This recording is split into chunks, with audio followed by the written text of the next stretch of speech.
dala-dalang balita galing sa bayan ko. Nais kong ipamahagi ang mga kwento at mga pangyayaring nagaganap sa lupang pinangako. Ang lupang pinanggalingan ko'y may bahid ng dugo. May mga lorong di makalipad na sa hawlang ginto.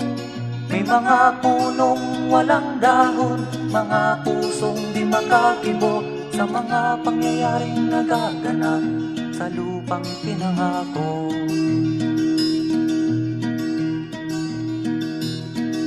Mula nang makita ko ang lupang